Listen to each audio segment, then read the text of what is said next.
말씀을 가지고 알고 있는 바를 더 확실하게 라고 하는 제목으로 말씀의 은혜를 나누기 원합니다. 지금의 시대를 우리는 포스트 모더니즘이라고 부르죠. 그리고 이 말을 다른 말로 하면 불확실성 시대라고 할 수 있습니다. 이 말 자체가, 그러니까 포스트 모던이라고 하는 불확실성이라는 자체가 그 의미입니다. 절대적인 가치를 가지고 있는 모던 시대, 즉 근대주의라고 하는 시대 이후의 시대를 우리는 포스트 모던, 불확실성의 시대를 살아간다라고 이야기하죠. 지금 이 시대를 살아가는 우리 모두가 바로 그런 시대를 살아가고 있습니다. 불확실성의 시대이니까 확실한 것이 무시되고 멀리 되어지는 그런 현대인들의 모습을 우리는 문화라든지 예술, 그리고 삶의 여러 가지 모양으로 발견할 수 있습니다. 그 중에 대표적인 것이 바로 동성애와 다원주의라고 할 수 있죠. 예전에 같았으면 전혀 생각하지 못했던 그런 것들을 꺼끌림없이 나는 그런 사람이다라고 스스로 밝히면서 자기 멋대로 살아가는 것이 아름다운 것처럼 보여지고 있는 시대 같습니다. 모두가 다 그런 식으로 앞으로 무슨 일이 일어날지 모르는 불확실성의 시대를 살아가고 있기에 자기의 생각, 자기의 가치관대로 자기 마음대로 살아가는 시대가 지금의 시대이다라고 할 수 있죠. 근데 사실 우리는요, 1초 뒤에 무슨 일이 일어날지 아무도 알 수 없습니다. 아무도 미래에 대해서 정확하게 이렇다라고, 이렇게 된다라고 장담할 수 없습니다. 단지 경험대로 이제 그렇게 될 거다라고 예측을 할 뿐이죠, 어떤 누구도 그런 일이 무조건 일어난다라고 말할 수는 없어요. 그러니까 그런 관점에서 본다면 그 말이 사실인 건 맞습니다. 이 시대는요, 불확실성의 시대를 직면하고 있는 것은 사실인 것 같습니다. 그래서 그런 불확실성으로 인하여 불안해하고 근심하게 되고 걱정하게 되는 것, 두려워하게 되는 것, 그것이 바로 우리의 모습이라는 거죠. 특별히 이 코로나19라고 하는 팬데믹의 시대를 맞이했기 때문에 더더욱 사람들은 뭐라고 표현하면 초불확실성의 시대라고 불러요. 그러니까 불확실성의 시대를 넘어서 더 불확실하다는 거죠. 정말 그런 것 같아요. 팬데믹 이후로 어떤 일이 우리에게 일어날지, 어떤 삶으로 우리가 변화될지 정말 모르겠습니다. 이렇게 확실한 것이 없는 시대를 살아가는, 정말 전혀 앞이 보이지 않는 지금을 살아가는 그리스도인들은 어떻게 살아가야 될까요? 결론적으로 말씀드리면 그 대답이 있습니다. 그에 대한 해답이 있습니다. 그게 뭐냐? 바로 말씀입니다. 그 말씀에 대한 믿음입니다. 우리 교회가 이제 오늘부터 누가복음의 말씀으로 함께 연구하면서 깊은 말씀을 묵상하고 인생의 길을 좀 찾기를 원하는데요. 제가 이틀 전이죠, 금요일 저녁에 쉬운 성경 연구 방법론에 대해서 제가 특강을 했는데, 혹시 못 들으신 분 있다면 꼭 다시 한번 들으시고요, 이번 주에도 한 번 더 강의를 할 예정입니다. 아무튼 이 본문을 쉬운 성경 연구 방법이라는 것으로 가지고 어떻게 말씀을 분석하고 적용할지를 좀 구체적으로 나누는 그런 시간이 될 것인데요. 그런데 오늘 주보 받아보셔서 알지만 오늘 주보가 큽니다. 이렇게 큰 주보는 보신 적 없으시죠? 3면인데 아무튼 큰 주보를 만들었어요, 이번에. 그리고 이 주보 뒷면에 보시면 본문을 넣어놨습니다. 누가복음 1장 5절에서 25절까지 말씀을 넣어놨는데요, 이 본문은요, 다음 주일 설교 본문입니다. 제가 참 감사하게도 우리 교회 성도님들이 이제 제가 부족한 설교지만 제 주일 설교를 하면 나름대로 은혜를 받으셔서 제가 너무 감사해요. 근데 더 우리 성도님들이 더 은혜를 많이 받게 하기 위하여 제가 미리 본문을 드립니다. 흔히들 보면요, 성도님들이 다른 교회도 그렇지만 주일 아침에 와서 주일 설교 본문을 알게 되죠. 주보를 보니까 주일에 아침에 와서 한 번도 그 본문을 읽지 않고 있다가 전혀 준비하지 않고 당일에 와서 설교를 듣는 것과 동시에 그 본문을 봅니다. 물론 그래도 은혜가 될 수도 있죠. 그런데 만약 생각해 보세요. 적어도 그 본문의 말씀에 대한 배경과 그 본문의 구조와 그 본문이 무엇을 말하고 있는지를 파악을 하고 그 내용을 이해한 다음에 적어도 5번 이상 그 본문을 읽고 나서 그 본문의 구조를 익히고 난 다음에 설교를 듣는 것과 같을까요? 다를까요? 다릅니다. 정말 다릅니다. 한 주간 동안 적어도 5번 정도의 이 본문 말씀을 읽고 와보세요. 그러면 여러분들이 이전에 듣던 설교와 전혀 다르게 들릴 겁니다. 그러니까 제 입에서 나오는 말이 아닌 제가 전달하고자 하는 의미가 아닌 또 다른 의미를 찾으실 수 있어요. 왜냐하면 여러분들이 그 본문을 이해하고 있기 때문에. 물론 저의 설교를 동의하셔서 제 주제를 가지고 이해를 하실 수도 있어요. 그리고 제 주제하고 전혀 다른 주제를 제 주제를 통하여 발견하실 수도 있어요. 왜? 그 본문을 미리 알고 있으니까. 그래서 우리 교회는 이렇게 계속 이제 올해까지 나갈 예정입니다. 자, 올해 동안 누가복음 말씀을 쭉 본문을 알 텐데요. 제가 미리 여러분들에게 본문을 드릴 거예요. 그럼 여러분들이 적어도 일주일에 5번 이상 읽으셔서 이 본문을 충분히 익히신 다음에 다음 주일에 와서 설교를 한번 들어보세요. 그러면 여러분들이 기존에 듣던 말씀과 전혀 다른 말씀으로 이해되실 것입니다. 아무튼 그렇게 말씀을 좀 나누기를 원하고요. 특별히 오늘 본문은 이제 누가복음 1장 1절부터 4절까지는 우리가 올해 전체를 나누게 될 누가복음의 서론과 같은 부분입니다. 누가복음은요 바로 누가가 썼는데 이 누가는요 많은 분들이 예수님의 제자로 알고 계신데 아닙니다. 예수님의 제자가 아니었어요. 누구의 제자냐면 바로 사도 바울의 제자입니다. 사도 바울의 주치의였고 의사였고 그리고 사도 바울의 제자였어요. 디모데후서 4장을 보면 사도 바울이 끝까지 자기 옆에를 지킨 사람은 누가밖에 없다라고 기록하고 있는 누가가 바로 이 사람입니다. 즉 사도 바울의 가르침을 받아서 예수님의 행적과 기사를 기록한 것이 바로 누가복음이라는 거죠. 그리고 특별히 이 누가복음은 누구에게 썼냐? 바로 데오빌로 각하라고 하는 사람에게 쓴 편지입니다. 이게 정말 어떤 사람인지 어떤 조직인지는 알 수 없어요. 중요한 것은 어떤 대상을 향하여 쓴 편지라는 거죠. 그 편지가 바로 누가복음이고 그 대상이 누구냐? 바로 이방인, 이스라엘 사람들이 아닌 이방인들에게 예수님을 소개하고 보여주기 위하여 쓴 서신서, 그리고 그 편지가 바로 그런 복음서가 바로 누가복음이다 라고 할 수 있다는 거죠. 여러분 생각해보세요. 우리가 바로 이방인이잖아요. 물론 우리가 영적으로 거듭나서 성령으로 거듭나서 영적 이스라엘이긴 합니다. 그러나 우리는 민족적으로는 이스라엘 민족이 아니고 이방이죠. 이방인입니다. 그런 의미에서 이방인들을 대상으로 한 이 예수님을 소개한 누가복음서는요 바로 우리를 위한 복음서라고 할 수 있어요. 아무튼 이 복음서에 대하여 처음에 기록하면서 이렇게 해서 누가복음을 기록한 이유에 대해서 누가가 뭐라고 얘기하고 있는가? 우리 4절 말씀 볼까요? 같이 읽어보겠습니다. 시작. 각각 알고 있는 바를 더 확실하게 하려 함이로라. 아멘. 지금 누가는 뭐라고 말하고 있어요? 데오빌로 각하에게 뭐라고 말합니까? 당신이 예수님을 안다고요? 모른다고요? 알고 있다고요. 어느 정도는 알고 있다고 말하고 있어요. 지금 데오빌로는요 예수님에 대하여 전혀 모르는 상태가 아닙니다. 알기는 알지만 그 아는 것이 어떻게 한다고요? 확실하지 않다고. 그 확실하지 않기 때문에 그걸 더 확실하게 하기 위하여 이 성경의 말씀 누가복음을 기록했다라고 이야기하고 있는 거죠.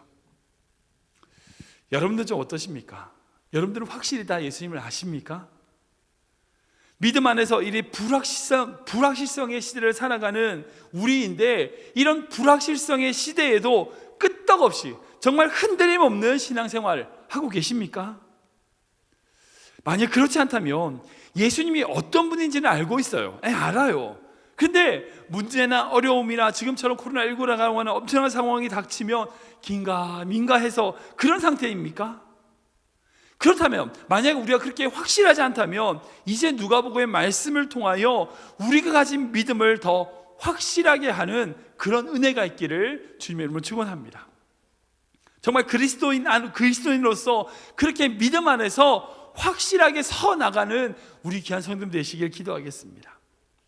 그렇다면 이 본문에 어떻게 하면 정말 불확실성 시대에서 흔들리지 않는 믿음으로 나아가기 위하여서 우리가 해야 될 것이 무엇인지를 오늘은 서론적으로 한번 좀 살펴보기 원합니다. 첫 번째는 뭐냐면 말씀의 밭을 갈아야 합니다. 우리 같이 읽어볼까요? 시작. 말씀의 밭을 갈아야 합니다. 한 번 더 읽겠습니다. 말씀의 밭을 갈아야 합니다. 우리 마태복음 말씀인데요, 같이 읽어보겠습니다. 시작. 그 마치 밭에 감추인 보화와 같으니 사람이 이를 발견한 후 숨겨 두고 기뻐하며 돌아가서 자기의 소유를 다 팔아 그 밭을 사느니라. 아멘. 여러분들 이 말씀은 예수님이 천국 비유에 등장하는 말씀이죠. 천국에 대하여 설명하시는 말씀입니다. 근데 많은 성도들이 이 말씀을 가지고 좀 부담스럽다, 자기 재산 다 팔아서 교회에 갖다 바쳐야 되냐, 그렇게 이해하시는 분은 없으실 겁니다. 이 말씀은요, 너희 재산을 팔아서 교회에다 하나님께 드리라는 말씀 아니죠. 이 말씀은 뭐예요? 우리가 찾아야 될 보화가 있다는 겁니다. 그 말씀이에요.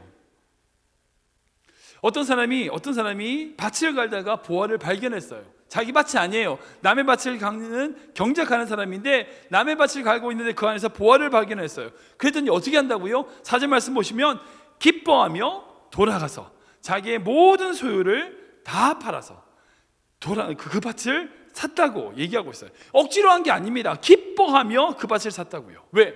그 밭에 보화가 있으니까. 즉 정말 귀한 보화를 찾으면요, 지금 가지고 있는 것과 비교할 수 없는 것이다 라는 말씀이죠. 그래서 지금 가지고 있는 것이 다 없어진다 할지라도 그 보화가 너무 귀한 것이다는 말씀이라는 거죠. 여기서 예수님이 이렇게 보화를 찾는 것에 대하여 단계별로 순서대로 말씀하시는 것을 볼 수 있어요. 제가 생각해보면 3단계의 순서가 있습니다. 첫 번째 단계는 뭐냐면 밭을 가는 단계죠. 밭을 갈아요. 그리고 두 번째는 밭을 갈다가 보화를 발견하는 단계가 있죠. 그리고 마지막으로는 모든 것을 팔아가지고 그 밭을 사는 단계, 요 3가지 단계로 이루어진다, 이 이야기는 이루어진다라고 할 수 있어요. 이 단계는요, 서로 순서가 바뀌거나 넘어갈 수가 없습니다. 생각해보세요. 밭을 갈지 않았는데 보화를 발견하나요? 아니죠. 보화를 찾지도 않았는데 밭을 사나요? 그렇지 않다는 겁니다. 이거는 딱딱 순서대로 진행되고 이것이 바로 천국의 비유다라고 하는 거죠. 근데 이것에 있어서 제일 중요한 것, 제일 먼저 등장하고 중요한 단계가 있습니다. 바로 뭐냐? 밭을 가는 거예요. 밭을 가는 단계가 있어야 됩니다. 밭을 갈지 않으면요, 보화를 발견할 수가 없어요. 그러니까 밭을 가는 게 너무나 중요한 거예요. 그럼 여기서 해석을 해야 됩니다. 말씀을 해석해야 되죠. 그러면 그 밭이 뭘까요? 사실 이 밭을 어떻게 해석하냐에 따라서 예수님의 이 비유를 전혀 다르게 해석될 수도 있을 겁니다. 그런데 저는 예수님의 말씀하신 이 비유에서의 말하는 밭이라고 하는 것은 바로 하나님의 말씀이라고 생각합니다. 바로 하나님의 말씀입니다. 왜냐하면요, 보화는 세상에 있지 않고 말씀에 있기 때문입니다. 그래서 하나님의 말씀을 깊이 가는 사람은 보화를 발견하게 된다는 거죠. 표면만 얄팍하게 파는 사람들은 발견하지 못합니다.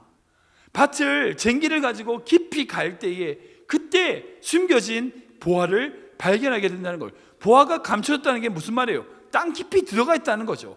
달랑 위에 있다는 게 아닙니다. 숨겨졌다는 거니까 땅 깊이 숨겨져 있다는 거죠. 그러니까 쟁기를 가지고 밭을 가는데 깊은 곳까지 갈아야지만, 퍼내야지만 그 보화를 발견할 수 있다는 거예요. 쟁기를 가지고 밭을 가는데 덜커서 뭐가 걸리는 거죠. 살펴보니까 상자가 나오는데 쟁기를 내놓고 흙을 털어가지고 상자를 열어보니 뭐 들었어요? 보화가 있어, 보물이 있는 거예요. 이 사람이 어떻게 합니까? 다시 뚜껑 덮어놓고 다시 묻어놓고 집에 가서 자신의 모든 재산을 팔아가지고 그 밭을 사는 거예요. 왜? 보화가 있으니까. 여기서 말하는 이제 보화를 어떤 사람은 어떤 성경적 교리나 어떤 성경에 모르던 어떤 진리라고 말하기도 하지만, 그런데 여기서의 보화는요, 다른 것이 아니라 바로 우리 예수님입니다. 말씀 안에서 예수님을 발견하는 거예요. 그러면 어떻게 해요? 억지로 자신의 소유를 바꿉니까? 아니요. 기쁨으로 자신의 모든 것을 내려놓고 그 밭을 사는 거예요. 신앙생활 하다 보면 성도님들 중에 억지로 하시는 분들이 있어요. 그러니까 왜 억지로 하는가? 보화를 못 찾아서 그래요.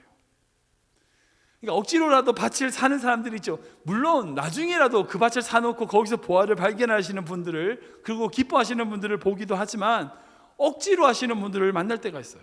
주님의 일을 하면서도 기쁨이 없고, 에휴, 나 아니면 누가 하겠어, 그런 마음으로 일하시거나 섬기는 성도님들을 간혹 보기도 합니다.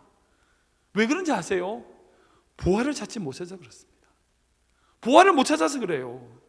말씀 안에 보화를 찾으면요, 누가 하라고 하지 않아도 기꺼이 자신이 모든 것을 팔아서 밭을 사게 됩니다. 주변에서 헌신하게 되는 겁니다.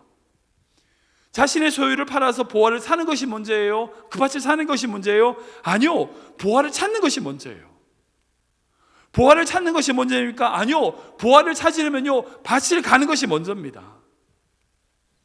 어떻게 밭을 갈 수 있을까요? 물론 도구 없이 손을 가지고 이제 밭을 갈 수도 있겠죠. 힘들지만. 그래서 제가 좋은 쟁기를 하나 드리려고요. 이번 주 금요일 날 제가 온라인으로 진행되는 말씀 특강을 들으시면 거기에 들어오셔서 특강을 들으시면 제가 쟁기를 하나 드릴 거예요. 그 쟁기를 들고 말씀을 파시는 거예요. 제 역할은 쟁기를 드리는 것까지입니다. 밭을 갈지 팔지 안 팔지는 여러분들이 선택하는 거예요. 그리스도인으로서 불확실성의 시대를 살아가기 위해서는요, 우리 모두가 다 어떻게 해야 되냐? 말씀의 밭을 갈아야 됩니다. 그리고 그곳에서 하나님의 보물, 예수 그리스도를 발견해야 됩니다. 그러면요, 기쁨으로 살아갈 수 있어요. 자신의 모든 것을 기쁨으로 내려놓을 수 있습니다. 근데 이 단계를 가지 않아요. 밭을 갈지 않는 거예요. 말씀의 밭을 갈지 않는 거예요. 두 번째로 불확실성 시대를 살아가기 위해서 우리가 어떻게 해야 되냐? 말씀 앞에 순종해야 된다는 겁니다. 우리가 읽어볼까요? 시작. 말씀 앞에 순종해야 합니다. 한 번 더 읽겠습니다. 시작. 말씀 앞에 순종해야 합니다. 우리 누가복음 말씀인데 같이 읽겠습니다. 시작. 시몬이 대답하여 이르되 선생님, 우리들이 밤이 새도록 수고하였으되 잡은 것이 없지만은 말씀에 의지하여 내가 그물을 내리리이다. 아멘. 성경에서 말하는 신앙생활은요, 아주 단순합니다. 하나님은요, 우리에게 어떤 풀지 못할 퀴즈를 내시는 분이 아닙니다. 하나님이 막 뭔가를 꽁꽁 숨겨놓고 우리한테는 안 가르쳐 주려고 애쓰시는 분이 아니에요. 우리가 정말 하나님의 뜻을 찾으려고만 하면 언제든 우리가 찾을 수 있도록 열어두시는 분이라는 거죠. 제가 이제 금요일날 특강하면서도 한번 말씀드렸는데, 바이블 코드라고 하는 것이 한 10년 전에 유행했다고 말씀을 드렸잖아요. 이게 뭐냐면 성경 안에 코드가 숨겨져 있다는 겁니다. 예를 들면 좀 이런 건데, 여러분들 주보를 보시면 이제 첫 번째 5절부터 있잖아요. 그러면 앞에 글자를 한번 읽어보세요. 유니사 이대 이렇게 적혀 있잖아요. 유니사 이대 이런 식으로 글자가 첫 번째 글자가 적혀 있잖아요. 그러면 이걸 해석하는 거, 유, 영어로 유, 너, 니, 중국어로 니 하오 할 때 그 니잖아요. 니, 사람 할 때 사자, 예, 이대, 저쪽에 서울에 있는 이대, 그러니까 너는 이대 나온 사람이구나, 이 말인 거예요. 말도 안 되는 거죠. 근데 이런 식으로 바이블 코드가 뭐냐면 성경에 있는 단어들을 세로나 대각선 같은 걸로 읽어가지고 뜻을 찾는 거예요. 마침 딱 어떤 의미가 있어. 야, 성경에 이런 의미가 있다라고 찾아내는 형식이 바로 바이블 코드입니다. 그리고 그걸 찾아내놓고 대단한 것을 찾은 것처럼 얘기하는 거예요. 여러분들 들으시는 것도 말도 안 되는 것처럼 들리지만 그런 식으로 성경 안에 숨겨진 뭐가 있다고 주장하는 사람들이 있다는 거예요. 사랑하는 여러분, 하나님은요, 우리에게 진리를 감추어 두거나 우리가 찾지 못하도록 막으시는 하나님이 아니라는 거예요. 우리 신앙생활은 단순해요. 지금 우리에게 말씀하시는 하나님, 그 말씀을 듣고 깨닫고 그리고 그 말씀대로 순종하면 되는 거예요. 순종하면 되는 거예요. 우리에게 주신 그 말씀을 이해하는 대로 순종하면 되는 건데, 이것이 신앙생활인데 많은 성도들이 뭐라고 얘기하지 아세요? 이해시켜 달라고. 이해시키면 순종하겠다고 얘기해요. 사랑하는 여러분, 순종이라는 것은 우리가 이해가 안 될지라도요, 하나님의 말씀이 주어졌을 때에 그 말씀을 행하는 것으로 나아갈 때에 그 모든 것이 하나님의 뜻대로 나아갈 수 있다는 거예요. 방금 읽은 베드로도 마찬가지죠. 여러분들 생각해 보세요. 자신의 경험과 생각을 봐서는요, 정리 다 해놓은 그물을 다시 던지는 거 어리석은 짓이죠. 예, 가치 없는 일입니다. 해도 안 되는 게 뻔합니다. 그러나 그런 상황일지라도요, 말씀에 의지하는 것이 신앙생활인 겁니다. 말씀을 의지하여 그물을 내리는 순종의 자리로 나아가는 것이 바로 신앙생활이라는 거죠. 많은 것을 알려고 하기보다 내가 순종해야 할 만큼 한 말씀 한 말씀을 내가 적용해가며 순종해가 나아가는 것, 여러분, 이것이 바로 신앙생활이라는 거예요. 우리 교회에서 이제 말씀 연구를 하겠다라고 말씀드립니다. 이제 나름대로 저도 준비를 하고 특강도 하고 여러 가지 준비를 하죠. 주보도 새로 만들고 여러 가지로 말씀 연구를 하겠다고 얘기합니다. 이제 이 말씀을 순종하시는 분도 있고 해서 뭐해 뻔하지 뭐 순종 안 하시는 분들도 있을 거예요. 물론 그런 분들도 다른 것에 순종하시겠죠. 근데 중요한 것은 그렇게 순종하면요, 내 생각과 내 가치관과 내 경험을 의지하는 것이 아니라 하나님의 말씀대로 순종을 하면요, 상상하지 못할 물고기를 건질 수 있다는 거예요. 말씀을 의지하여 그 말씀 앞에 순종할 때에 우리에게 예비하신 하나님의 은혜를 경험할 수 있다는 거예요. 불확실한 시대입니다. 정확하게 알 수 있는 것이 없어요. 그러나 우리가 의지할 것은 말씀밖에 없다는 거예요. 그 말씀을 순종하고 나아갈 때에 우리에게 향하신 하나님의 놀라운 은혜와 축복을 누리는 삶이 된다는 거죠. 말씀을 정리하겠습니다. 지금 코로나19로 앞으로 우리 삶이 어떻게 변할지 우리는 아무도 알 수 없습니다. 불확실성의 시대인 것은 확실합니다. 정말 우리 앞에 무슨 일이 있을지 모른다는 것 빼고 확실한 것은 없습니다. 이런 시대를 향한 주님의 마음이 뭘까요? 주님은 어떻게 우리가 살아가기를 원하실까요? 사랑하는 성도 여러분, 이런 시대를 살아가기 위하여 하나님이 우리에게 허락하신 것이 바로 말씀입니다. 말씀입니다. 이 말씀 앞에 여러분과 지금 제가 서 있습니다. 지금부터 시작되는 말씀력을 통하여 이 누가복음에 감춰져 있는 놀라운 보물을 발견하는 성도님 되시길 주님을 축원합니다. 불확실한 시대를 우리가 확실한 믿음을 가지고 나아가기 위하여 우리에게 허락하신 말씀의 밭을 갈아야 된다는 겁니다. 깊이 파야 합니다. 그리고 그 속에서 보화를 찾아 순종함으로 하나님의 놀라운 은혜를 누리는 성도님 되시길 바랍니다. 그러므로 모두가 다 모르겠다고 말할 때에 주님의 말씀이 있다라고 전할 수 있는 우리 귀한 성도님 되시길 주님의 이름으로 축원합니다. 우리 함께 이 찬양 좀 들어볼까요? 나 무엇과도 주님을 바꾸지 않겠습니다. 다른 어떤 것도 주님과 바꾸지 않겠습니다. 주님만이 우리의 모든 것 되십니다. 우리 주보에 있는 찬양인데요, 함께 고백하며 나아가기 원합니다.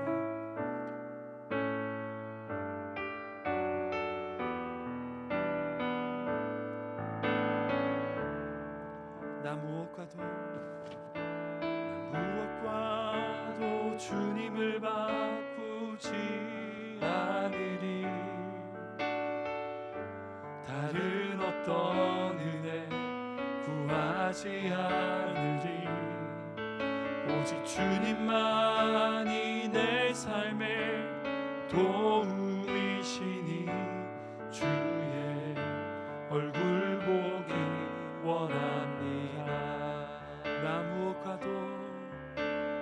무엇과도 주님을 바꾸지 않으리. 다른 어떤 은혜 구하지 않으리. 오직 주님만이 내 삶의 도움이시니 주의 얼굴 보기 원합니다. 아멘. 주님 사랑해요.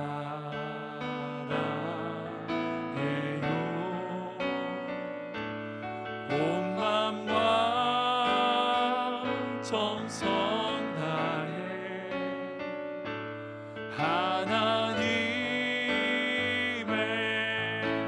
신실한 친구 되기 원합니다. 주님 사랑합니다. 주님 사랑해요.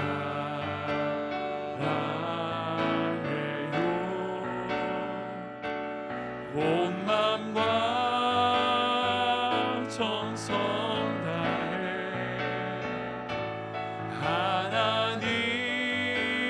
하나님의 신실한 친구 되기 원합니다. 주님 사랑합니다. 주님 사랑해요.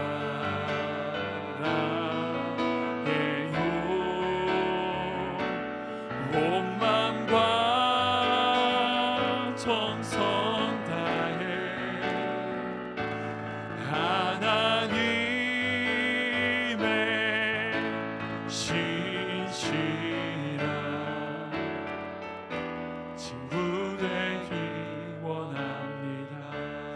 우리 한번 기도하기 원합니다. 기도할 때 하나님, 이 불확실성의 시대에 우리에게 믿음을 더하여 주시고 주님의 그 뜻 가운데 거하는 삶 되게 하여 주시옵소서. 특별히 우리에게 허락하신 말씀의 밭을 갈고 일구는 그런 성도가 되게 하여 주시옵소서. 또한 주의 말씀에 순종함으로 열매를 거두는 그런 인생 되게 하여 주시옵소서. 그리고 나아가 이 말씀 연구와 말씀을 통하여 사명을 발견하여 주님의 뜻을 이루는 그런 우리의 삶과 교회가 되게 하여 주시옵소서. 우리 함께 기도하며 나가도록 하겠습니다.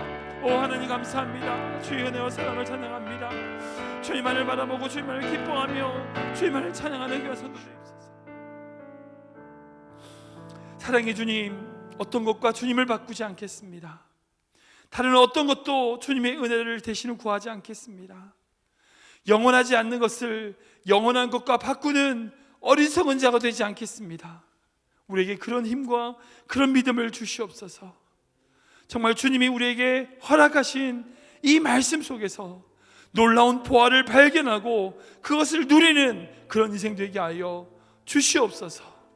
그런 말미암아 불확실성의 시대를 살아가는 우리 모두가 이 세상에서 주님의 확실한 말씀을 전하며 누리는 그런 성도들 되게 하여 주시옵소서. 우리 교회가 그런 교회 되게 하여 주시옵소서. 감사하며 예수님의 이름으로 기도하옵나이다. 아멘.